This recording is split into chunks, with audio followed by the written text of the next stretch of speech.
नमस्कार सभी को स्वागत है मेरे YouTube चैनल पीयूष मिश्रा 13 पर।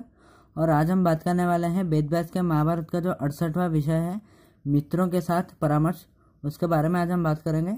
उससे पहले प्लीज़ चैनल को सब्सक्राइब कर दीजिए और सब्सक्राइब बटन के बगल में जो बेल आइकन है उसको भी प्रेस कर दीजिए ताकि मेरे वीडियोज़ का नोटिफिकेशन आपको बिल्कुल टाइम पर मिल जाए। वीडियो अच्छा लगे तो लाइक कीजिए और शेयर भी कीजिए आपके फ्रेंड्स और फैमिली के साथ ताकि हमारा चैनल ग्रो कर सके। और वीडियो समाप्त होने के बाद वीडियो कैसा लगा उसके बारे में भी कमेंट कीजिएगा। तो चलिए बिना देरी के शुरुआत करते हैं। जैसे कि हमें पता है, हमने पिछले एपिसोड में जाना था कि कैसे अर्जुन के साथ विराट ने परामर्श किया कि किस प्रकार से उत्तरा और अर्जुन के पुत्र अभिमन्यु का विवाह हो, और उसके बाद बहुत ही बेहतरीन तरीके से दोनों का विवाह का आयोजन हुआ और भारतवर्ष से बहुत सारे राजाएं भी इस विवाह उत्सव में भाग लेने आए। और उसमें भी कुछ प्रमुख जो अतिथि थे वो थे कृष्ण और बलराम और द्वारका के बहुत सारे यादव वीरगण और पांचाल के राजा ध्रुपद, उनके पुत्र दुष्टद्युम्न, शिखंडी और द्रौपदी के 5 पुत्र। अज्ञातवास तो समाप्त हो गया था, पर पांडवों को अभी तक उनका राज्य नहीं मिला था। इंद्रप्रस्थ और युधिष्ठिर का जो साम्राज्य था वो धृतराष्ट्र के जो पुत्रगण थे वो अभी भोग कर रहे थे। और युधिष्ठिर को अभी यही सोच आने लगी कि वह किस तरह से अपने राज्य को न्याय के साथ प्राप्त करें, अपने राज्य धन सबको प्राप्त करें। इसलिए उन्होंने अपने मित्रगण यानी जो राजागण उनके मित्र थे उनके साथ उन्होंने परामर्श किया। विवाह समाप्त होने के अगले ही दिन विराट के राजसभा में इस परामर्श के लिए सब राजागण वहाँ पर एकत्रित हुए पांडवों के साथ। और वहाँ पर राजा विराट और द्रुपद भी थे, और वहाँ पर बलराम और सात्यकी वो द्रुपद राजा के पास बैठे और युधिष्ठिर और कृष्ण राजा विराट के पास बैठे, और अन्य अतिथिगण भी जो थे वो भी अपने अपने आसन पर बैठ गए। और सब राजाएं तो अपने आप में तो परामर्श कर रहे थे, पर वो जानते थे कि इस सभा में एक ही व्यक्ति है जो कि सबसे उचित परामर्श दे सकते हैं, वो थे कृष्ण। इसलिए वो आपस में आलोचना करने के बाद भी वो चुपचाप कृष्ण की ओर देख रहे थे। और इस पूरी सभा की वो जो नीरवता थी, जो साइलेंस था, उसको तोड़कर कृष्ण ने कहा कि राजगण, पांडवों के साथ क्या हुआ था उसके बारे में तो मुझे ज़्यादा बोलने की आवश्यकता नहीं है कि कैसे वो जो चौसर का खेल था उसमें हारे थे, फिर उनको एक और मौका मिला था और फिर से एक और बार वो हार गए थे उस चौसर के खेल में, और उनको ये कष्ट यहाँ पर भोग करना पड़ा। पांडवगण तो अपने वीरत्व और पराक्रम से पूरी पृथ्वी जय करने के लिए समर्थ है, पर वो सिर्फ सत्यनिष्ठ है, इसलिए वो यहाँ पर चुपचाप ऐसे बैठे हुए हैं। और क्योंकि जो नियम हुआ था, जो चौसर के खेल हारने के पश्चात जो नियम हुआ था कि जो सौदा हुआ था कि पांडवगण उसके बाद ही अपना राज्य प्राप्त करेंगे, अभी तो उसका समय हो गया है और उनको भी राज्य मिलना चाहिए। युधिष्ठिर को जो मिलना योग्य है उनके लिए वो सिर्फ उतना ही चाहेंगे। और हो सकता है कि वो धर्म के साथ सिर्फ एक गांव के ही राजा बने, पर वो अधर्म में कभी भी पूरे संसार को राज नहीं करेंगे। धृतराष्ट्र के पुत्रगण बचपन से ही उन्होंने पांडवों को बहुत सारा कष्ट दिया है, पर फिर भी युधिष्ठिर उनकी मंगल कामना करते हैं। और दुर्योधन अभी अगर सोच रहे हैं कि पांडव बिल्कुल भी उनके पास कोई भी मदद नहीं है, तो वो पूरी तरह से उनको हम हराएंगे, क्योंकि अभी पांडवों के साथ हर प्रकार का शक्ति है। अब कृष्ण ने ये भी कहा कि इसके बाद उन्होंने और भी कहा कि आप चाहे तो सब जो राजागण यहाँ पर उपस्थित है वो मिलकर हो या एक एक कर हो, इंडिविजुअली भी हो सकता है, वो कुछ सुझाव दे कि किस तरह युधिष्ठिर अपने राज्य को प्राप्त करे शांतिपूर्वक रूप से।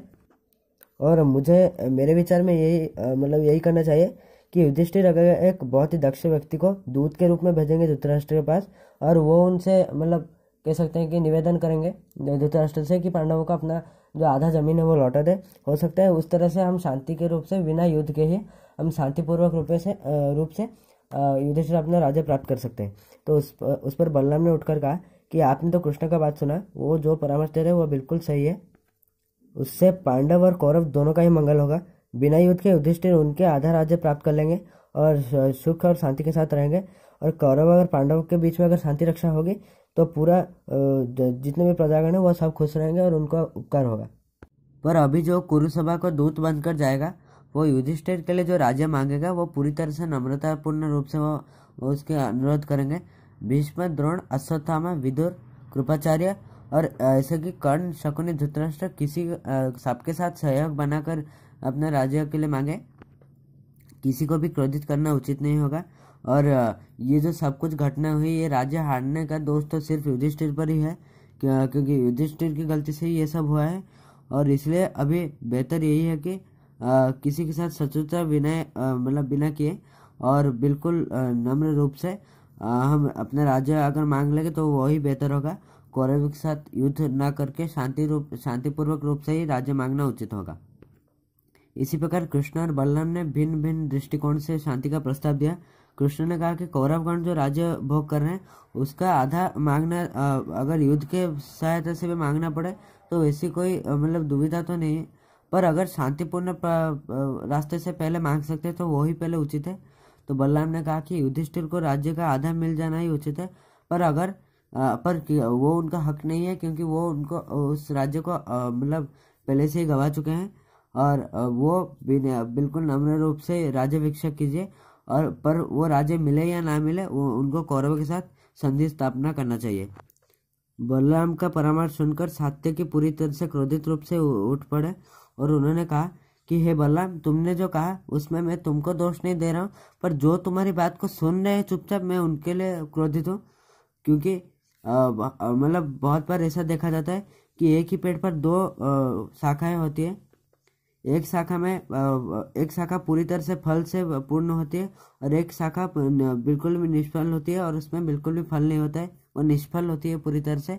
इसी प्रकार ही एक ही वंश में जन्मे हुए कृष्ण ने जिस प्रकार का बात कहा, क्या मतलब कृष्ण ने जिस प्रकार का प्रस्ताव दिया, और उसके बाद तुम्हारे जैसे कापुरुष की तरह जैसा तुमने जो शांति वाक्य बोला वो बिल्कुल भी मुझे सुनकर अच्छा नहीं लगा और मैं बिल्कुल क्रोधित हुआ हूँ।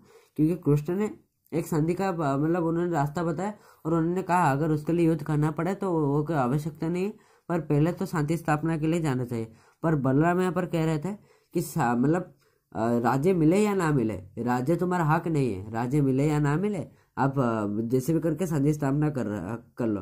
तो ये सात्विक को लगा कि ये कापुरुष वाली बात है, ये मतलब कह सकते हैं कि बहुत ही डर कर रहने वाली बात है।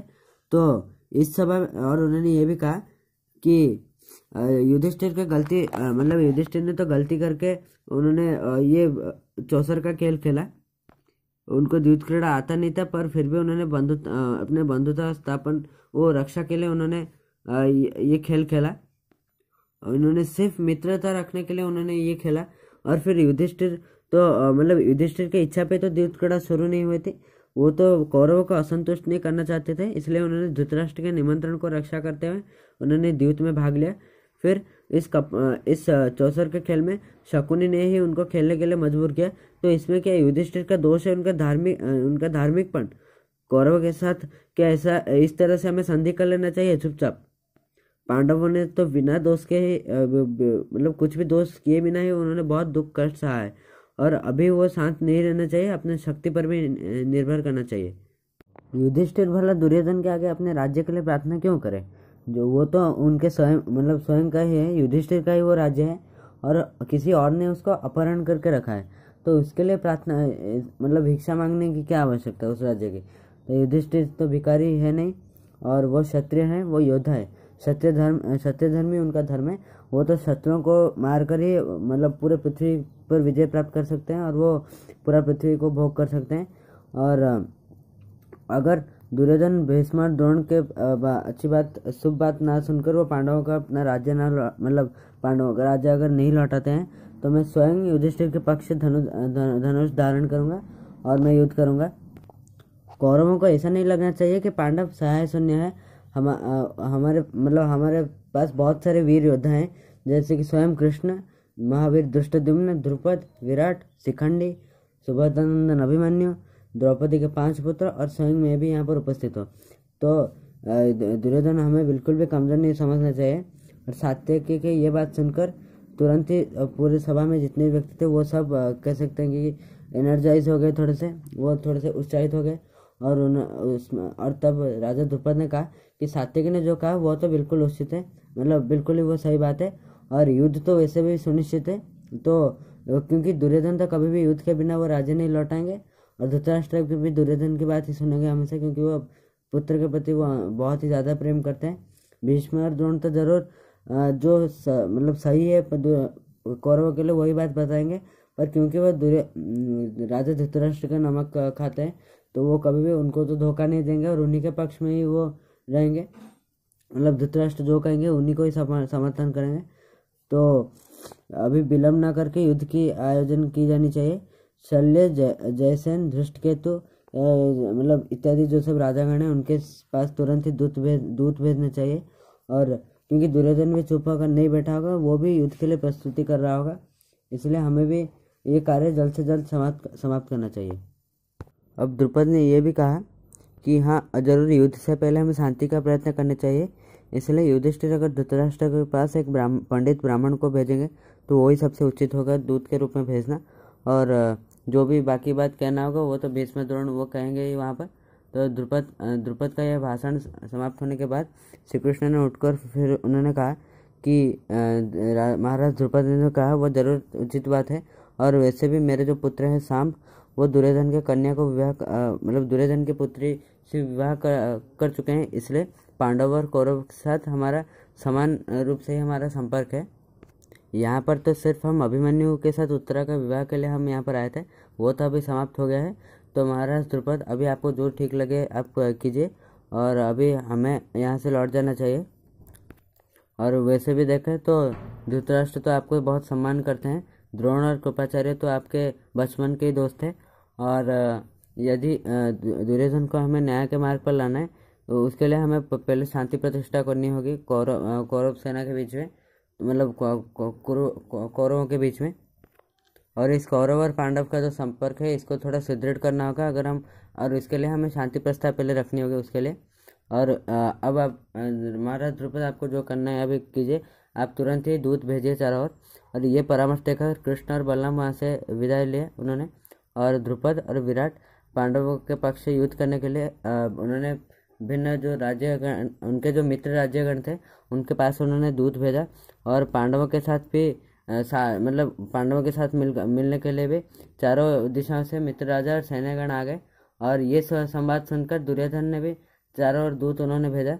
और पूरे भारतवर्ष में से, भारतवर्ष के भिन्न भिन्न इलाकों से दुर्योधन की सहायता के लिए और पांडवों की सहायता के लिए बहुत सारे राजागण आए। और मतलब बहुत ही भारी मात्रा में सैन्यगण, रथ और अश्व, हाथी सब कुछ आए। और द्रुपद ने अपने पुरोहित जो दूत को उन्होंने भेजने के लिए कहा, यानी द्रुपद ने एक ब्राह्मण थे उनको दूत के रूप में रखते हुए उन्होंने कहा कि आप तो ब्राह्मण हैं और वैसे भी पांडवों के दूत के रूप में आपको नियुक्त कर रहा हूँ, तो उचित यही है कि आप जाकर राजा धृतराष्ट्र को जो कहना है वो आप निर्भय रूप से कहें। और वैसे भी राजा धृतराष्ट्र अपने पुत्र के प्रति बहुत प्रेम रखने के कारण वो तो विदुर के परामर्श ना सुनकर हो सकता है कि वो उसको टाल दे। और अभी तो वो वैसे भी पुत्र के परामर्श पे चल रहे हैं, पर फिर भी हमें शांति का उद्यम करना चाहिए। इसलिए आप वहाँ पर तुरंत जाइए और आप वहाँ पर जाकर जितना समय हो सके अगर आप शांति प्रतिष्ठा की कोशिश करेंगे तो वही सबसे बेहतर काम होगा। वहाँ पर जितना देर तक हो सके रहकर धृतराष्ट्र को शांति की बात आप जितना अच्छे से समझाएंगे वो हमारे पक्ष में वो उतना ही मंगलकारी होगा। और इसी प्रकार युधिष्ठिर के पक्ष से शांतिदूत हस्तिना की ओर चलने लगे।